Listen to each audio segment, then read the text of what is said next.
Good morning, everyone. It is my absolute pleasure to welcome a remarkable changemaker to the Wexpo stage. Bernie Fehon is the founder of the Vinnie's CEO Sleep Out, a transformative initiative that brings business and community leaders together to raise awareness and funds for Australians experiencing homelessness. The event invites CEOs, business leaders, communities and government figures to sleep outdoors for one night on the coldest and longest night of the year to raise funds and awareness for the homelessness issue in Australia. Since Bernie launched the first event in 2006 in Western Sydney, it has grown to take place right across Australia and raised over $100 million nationally. This has changed thousands of lives over the past 2 decades. It's actually unprecedented in peer-to-peer fundraising events. A respected entrepreneur and advocate for social impact, Bernie continues to inspire change through leadership, compassion and community engagement. Please join me in giving Bernie a very warm welcome.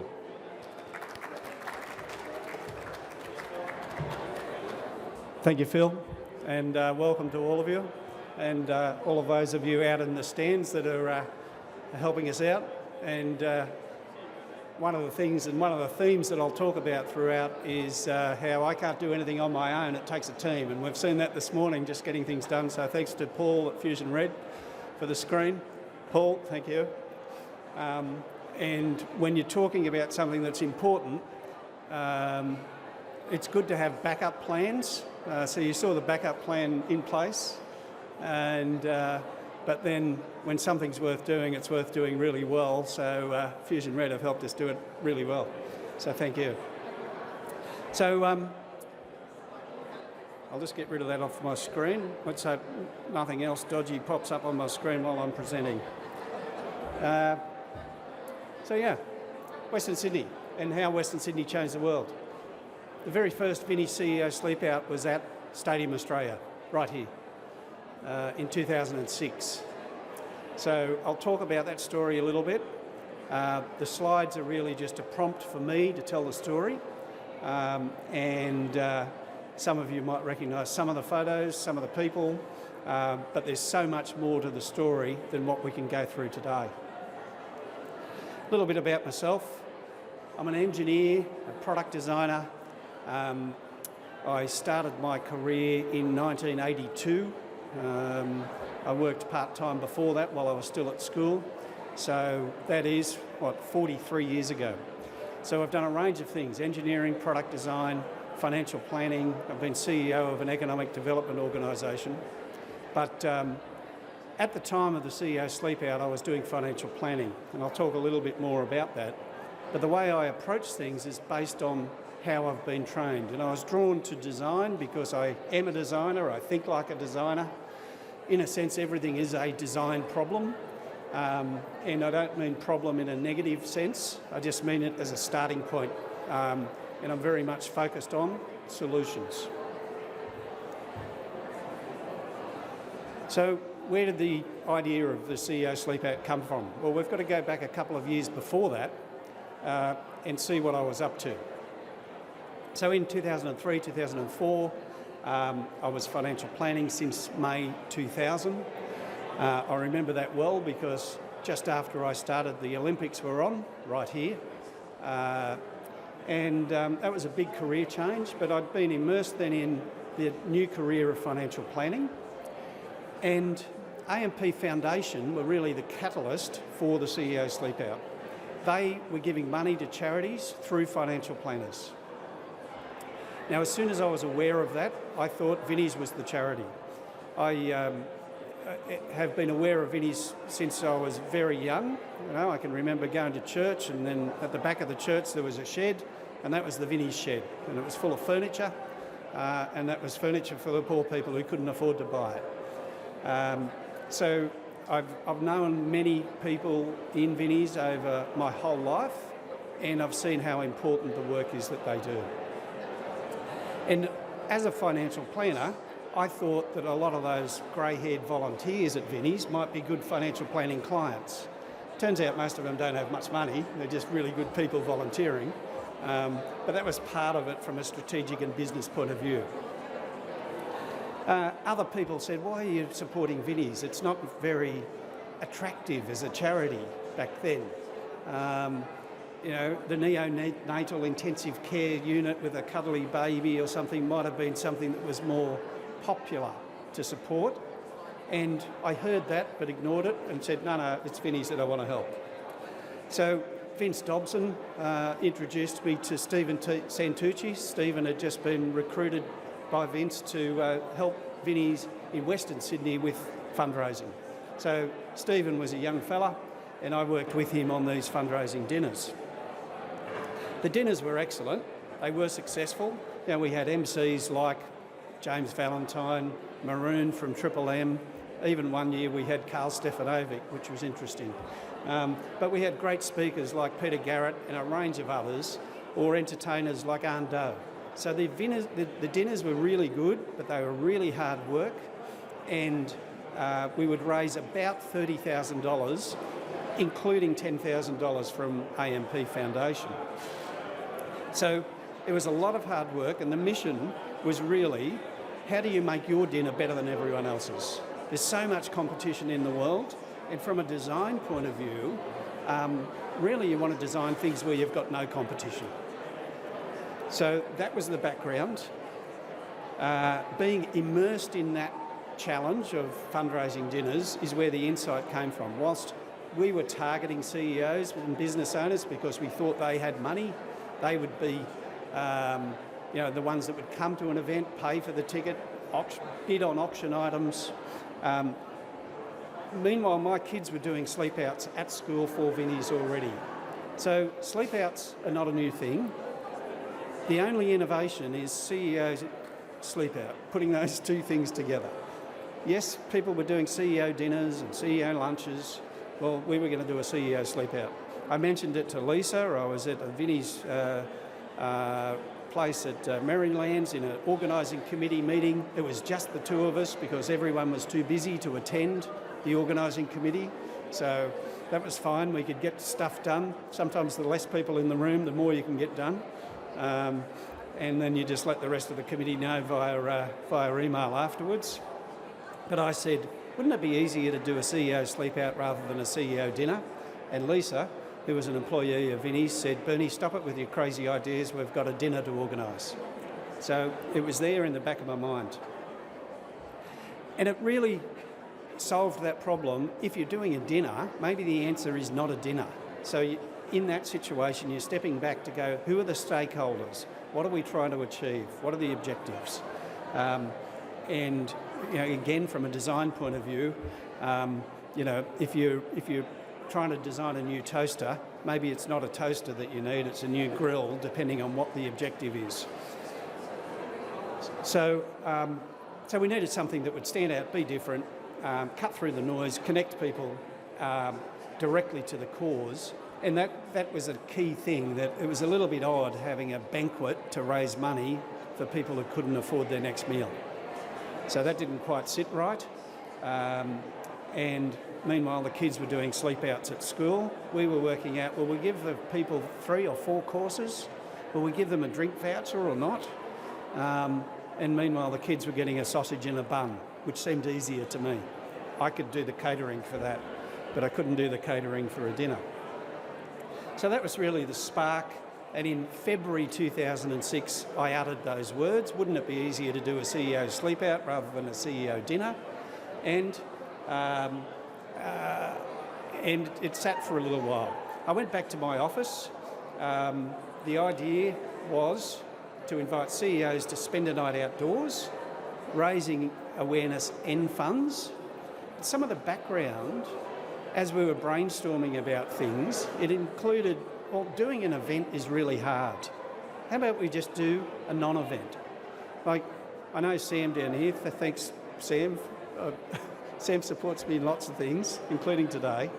But if I sent you an invitation to a dinner, you'd have to ask your partner whether they're available and then work out whether it's good value.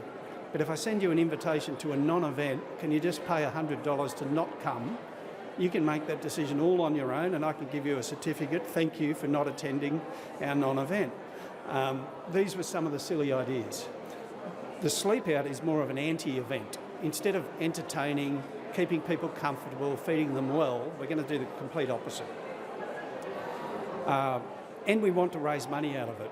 So initially the idea, again, back to the dinners, if it's an $80 ticket or a $160 ticket, people judge that and want value. In this case, they can't do that, but I want them to pay money. So the suggestion was that they would pay what they would normally pay at a hotel on a business trip, and that also allowed those that might normally pay $99 back then would pay that, and those that pay $499, well, they can pay that. So these were some of the ideas in the early stages. The idea gained support by sharing it with others. So initially, it's just an idea, and I have lots of ideas. Most of them are bad. Some of them I'm game to share with other people, and then they tell me they're bad. And occasionally, I share an idea, and they go, actually, that's not a bad idea, that's a good idea. They don't normally say that's a good idea. They say, oh, that's not a bad idea. It's because most of them are bad, maybe. But don't give up with all the ideas. So then in terms of who did I share it with, I went back to my office. My practice manager was Nicole Dent. I shared the idea with her. She had been heavily involved with me in all of the fundraising dinners, had attended them, knew my networks, and she said, Bernie, you've got to ask two people. Ask your cousin Tony Fehon. Tony was CEO of Medalist, which was an operation of Macquarie Bank. It was a joint venture with Greg Norman. And so I called Tony and said, what do you think about this idea? He said, that's not bad. And Philip Morphew was my business coach at the time, and he coached many executives and CEOs. He also thought it was a good idea. So sharing it with other people is the first step. So be brave enough to share it. To make it then happen, and just back on the Tony Fehon part of it, 4 weeks before the 21st of June, and along the way, someone said, what date is it? I said, I don't know. Someone was Julie McDonald from Vinnie's. She said, what about, I said, I need to do it in June or July. She said, what about winter solstice? I didn't even know what winter solstice was. Sounds like a pagan, time for a pagan festival. But winter solstice, the longest night of the year. I thought that is a great night to have this sort of event. So the very first event was the 21st of June, 2006. But along the way, we didn't have a venue. So I rang Tony. I said, are you still keen to support it? He said, yes.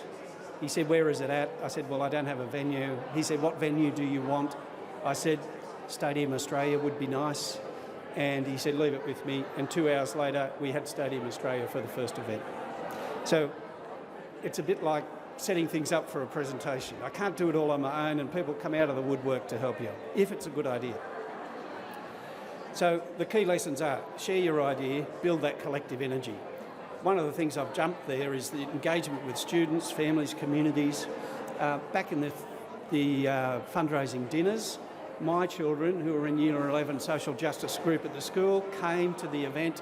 They got to come to an adult event, but they were doing ushering and ticket sales for raffle tickets. I'm sure one time they sold the tickets and then sold all the butts as well. So they doubled the revenue that we would have if we'd trained them properly. Wasn't every book, it was just one book on one table.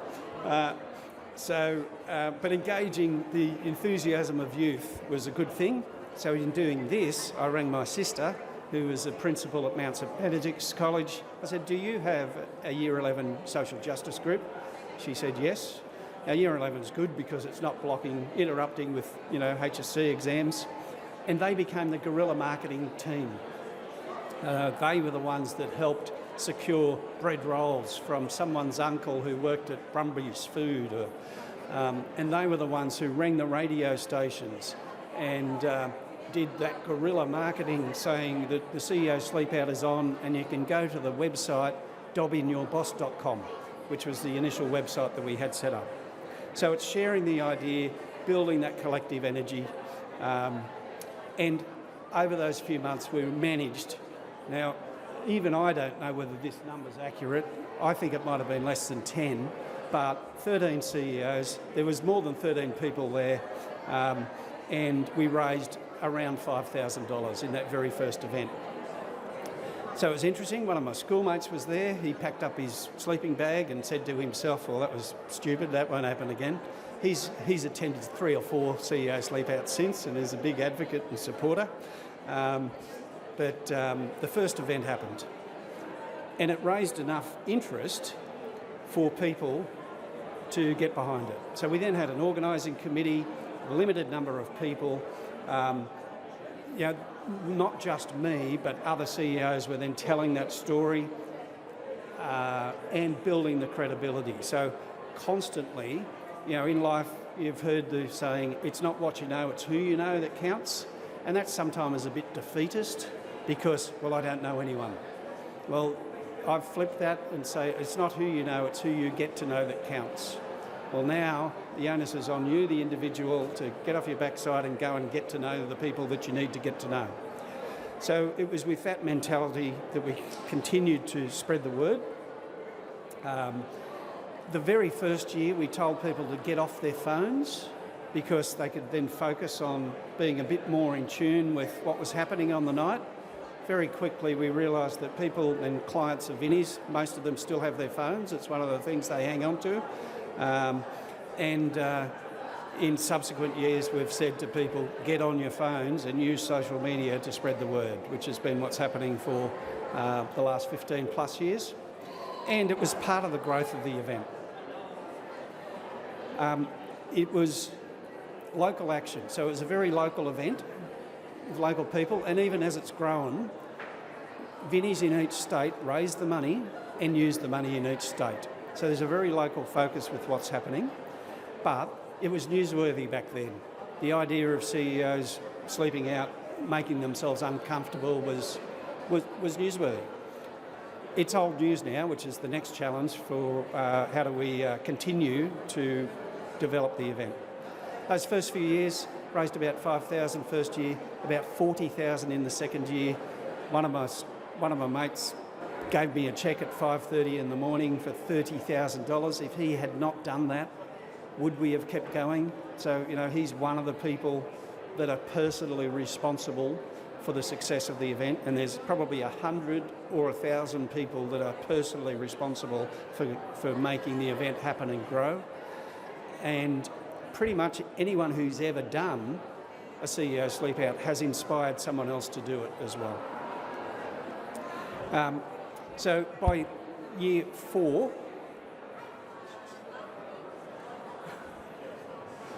it's actually the 5th event, so 4 years in, it's the 5th event. It had raised about $3 million for Vinnie's with 600 nationally. So we'll see a graph of some of these numbers later on. I said you might recognise some of the faces in some of these photos, but over the years, we've had future and former Prime Ministers. I think Kevin Rudd was both future and former Prime Minister when he last slept out. But Tony Abbott, Kevin Rudd, we've never had Albo sleep out yet, but we can keep trying. But we have had the current sitting Premier sleep out with us, Chris Minns. He's a great supporter of Vinnie's. So, but over the years we've had Australians of the Year, Patrick McGorry. We've had the richest man in the country, Andrew Forrest. We've had the Governor General. We've had Dick Smith. So there's a lot of people that have done the event at least once and inspired someone else to do it. But scaling with authenticity is all about keeping it grounded.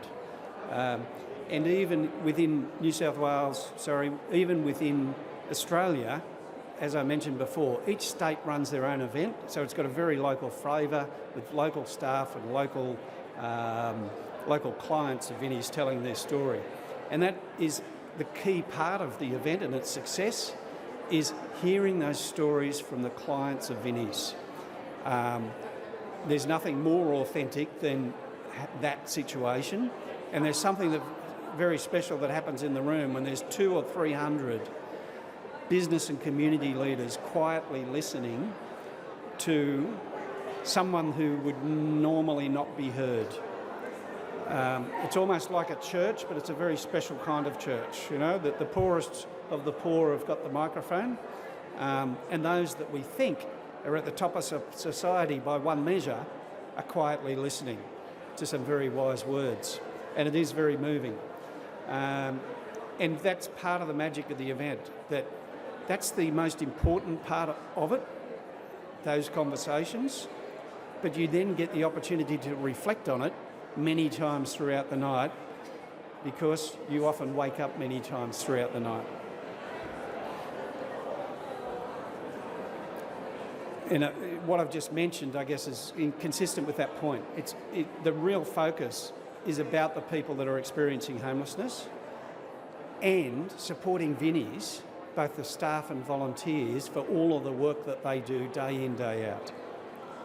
You've got to play to your strengths. Some people do triathlons and raise money because they can do triathlons. Some people do push-ups. Some people grow moustaches. I had to play to my strengths. I sleep pretty well, so I thought a sleep out is probably one of my strengths. So the growth happened, the impact happened, but it's still grounded locally. If we look at then the global impact, Year 1 and Year 2 were here at Stadium Australia. In Year 2 we had a live cross from Sunrise, and we had David Kirk, who was the CEO of Fairfax, was being interviewed by Koshy, so that was pretty good success in Year 2. Year 3 was the hardest ever. We were homeless. ANZ took over the stadium here and just had to cut back on some of the things they were supporting. And about 5 weeks out, we secured Luna Park. Again, there was not a lot organised at that point. There were some staff changes at Vinnies, and some people were saying, oh, let's just cancel it, let's just postpone it. Well, you can't postpone winter solstice. And I wanted to make sure that we had that consistency. And I can remember saying, it doesn't matter if it's smaller than Year 2, it's still on, and that is practice and ready for Year 4. So keeping that eye on the longer term goal whilst struggling through those lean times are relevant to business as well. So in Year 4, it raised $620,000 with about 200 people. So that was the big breakthrough year, but it was still only in Sydney, and that was enough for Vinnies New South Wales to then share the gift with the rest of the country. And that's a miracle in itself. I don't know how many people know too much about Vinnies, but it's a miracle that it looks like one national, well-coordinated event, because it is. But behind the scenes, it's basically a federation of states that operate with a lot of autonomy and difference. But it happened in Year 5. It was a national event, and then it was emulated around the world. So, again, you can Google all those things and find them, but Brian Cashman was the chairman of the New York Yankees, and he was also involved in Covenant House, a homeless services place in New York. And I can remember seeing video of him on the NBN Today show saying, we've adopted this idea that we've seen in Australia, and we're going to have a CEO sleep out. So the New York CEO sleep out happened very quickly, and Covenant House continue to do sleep outs with various names now. Canadian CEO sleep out happened in Winnipeg for many years, other US ones in the southern states. The New Zealand started the big sleep out with exactly the same concept of targeting business and community leaders. South Africa commenced after I met with someone from South Africa in my office in Penrith, and she took the idea back there, and then the UK, which continues to thrive to this day. In the first 10 years or so of the event, it raised $30 million for Vinnies in Australia. And that year I happened to sell my financial planning business, so I had the time and could afford some airfares, and I slept out at Sydney Cricket Ground, was the host venue that year. I slept out on Nelson Mandela Bridge in Johannesburg, and also at Lord's Cricket Ground in the UK. So, you know, I was very lucky to have a trip with a purpose. So in each case I was there, I was working, I was supporting, to try and keep the event true to its roots through communicating with the leaders who are running these events. More recently, in April this year, I travelled to Scotland. I did a trip with my wife, and of course, when I'm there, I'm checking out what's happening with the CEO Sleep Out UK, and they had their first CEO Sleep Out in Scotland, yes, in Aberdeen, and I did not attend. I was in a reasonably comfortable Airbnb about 4 hours away, as it turns out. So I did send them a video message though.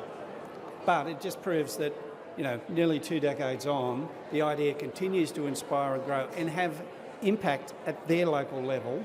And when you see the videos and the interviews with the CEOs and the people organising it, it really is very, very close to what we do here. So let's look at the numbers over those 20 years. It's now over $109 million as it's raised for Vinnies in Australia. You know, you heard me talk about some of those numbers at $5,000 in those first year or so, and then 30, 40. And year 4 was the first kick up in that, and then on it went from there. And it now raises about $9 million a year for Vinnies. And you'll see by these numbers, and maybe on the next graph it might show us the number of CEOs involved, which will show you that it has plateaued, which is one of the next challenges. So it's one of Vinnies' biggest fundraisers. So it's really important. It changes the way CEOs think because of the experience they have when they're there. But there's a whole lot more that we can do, and who knows what's next. So what are the messages? Really, you know, you've heard the story. It came from very humble beginnings here in Western Sydney. And it is something that's impacted lives worldwide. Even those situations, South Africa, for example, had a massive impact over a few years, and as far as I can see, it's not operating in South Africa at the moment. But it had absolutely massive positive impact on people in that period. The night I slept on Nelson Mandela Bridge, as I walked onto the bridge, the police were behind us, and I'd never heard rubber bullets and tear gas going off before, but I did. That was sort of the environment that it was happening in South Africa. But on the bridge at that event, they had a business leader and they had a university student and a school student in groups with each of the CEOs. So there's some massive impact and connection that happened as a result of that. A couple of people from Australia travelled with us, so Warren and Julie Bingham. Warren's just cut out of that shot there, which my graphic designer did. Sorry, Warren. Warren has been an ambassador for more than 10 years and has been involved in the project for about 15, which made me think, oh, so we made a little bit of money before Warren joined, and then we made a lot of money after that. So, you know, he might like it if I tell him that. But yeah, what's the message? And this is something that inspires me back again. You know, I'm inspired because, okay, well, I've done that. Maybe I can do something else. So I've tried other things as well. But the story is inspirational, and that change starts where you are. So the idea, and it could be a business idea, has to start somewhere, so why not start here with you? You've got to share the idea, you've got to nurture the idea, and it can change lives across the globe, and this one certainly has. And your business can do the same. This story is not really about homelessness or CEOs, it's just a story about how to grow an idea. If you go onto YouTube, Google how to start a movement, and there's a fantastic TED talk, it's about 4 or 5 minutes long, about how to start a movement. And it's about a guy who is dancing all by himself at a music festival. He's got no shirt on, so he's referred to as the shirtless dancing guy. But he's just a weird guy all on his own until you get the first followers. So check out that. It's How to Start a Movement, and it's a lot of parallels with what's happened here and how grateful I am to those that followed. Because without any followers, I would have stopped surely. I wouldn't have slept out for 20 years if no one followed. Anyone in any industry can share an idea, be brave enough to share it, and that's often the case where we go, well, I don't know whether this is a good idea, I'm not game to speak up. Well, speak up, be brave. You need to engage supporters. How do you do that? You've got to be able to tell the story, you've got to be able to be passionate about it. In most cases, you've got to get a logo, a brand, an identity,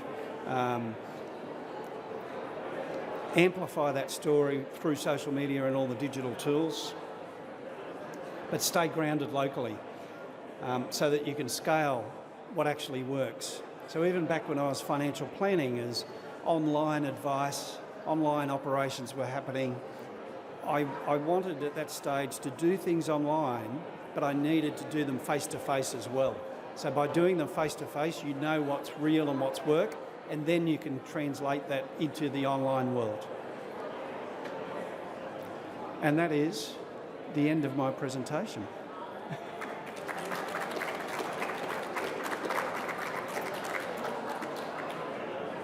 Are there any questions from the floor at the moment? Michael. So Michael's question is it possible to do it again now? You know, was there something different and unique about 2006 that just doesn't... I think the answer is absolutely you can do it now. It just depends on the idea.